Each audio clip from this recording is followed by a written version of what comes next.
Perkenalkan,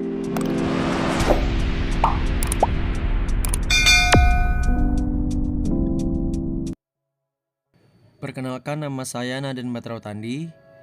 Saya dari Prodi Pendidikan Bahasa Indonesia kelas 1C, NPM A1 A021101. Dosen pengampu Bapak Muhammad Kristiawan. Di sini saya akan menjelaskan tentang dasar-dasar ilmu pengetahuan. Dasar-dasar pengetahuan. Yang pertama, pengalaman. Kedua, ingatan. Tiga, kesaksian. 4, minat dan rasa ingin tahu. 5, pikiran dan penalaran. 6, logika. 7, bahasa. Dan yang terakhir, kebutuhan hidup manusia.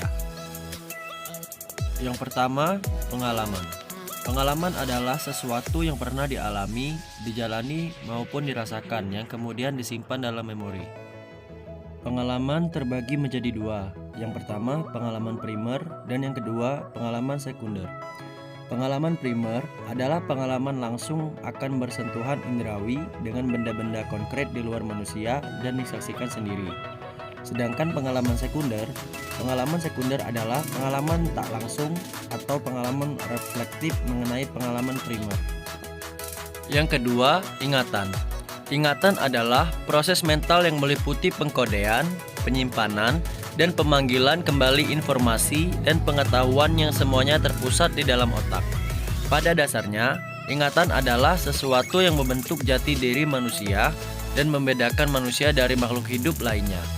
Ingatan memberi manusia titik-titik rujukan pada masa lalu dan perkiraan pada masa depan.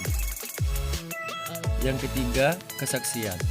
Kesaksian adalah suatu peristiwa yang dilihat oleh seseorang, kemudian diajukan kepada orang lain sesuai dengan benarnya peristiwa tersebut, atau fakta. Selanjutnya, minat dan rasa ingin tahu. Minat diarahkan ke hal-hal yang dialami dan dianggap penting untuk diperhatikan, sedangkan rasa ingin tahu mendorong kita untuk bertanya. Selanjutnya, pikiran dan penalaran. Penalaran adalah proses berpikir yang bertolak dari pengamatan indera atau pengamatan empirik yang menghasilkan sejumlah konsep dan pengertian. Selanjutnya, logika. Konsep bentuk logis adalah inti dari logika. Konsep itu menyatakan bahwa kesahihan atau validalitas sebuah argumen ditentukan oleh bentuk logisnya, bukan isinya.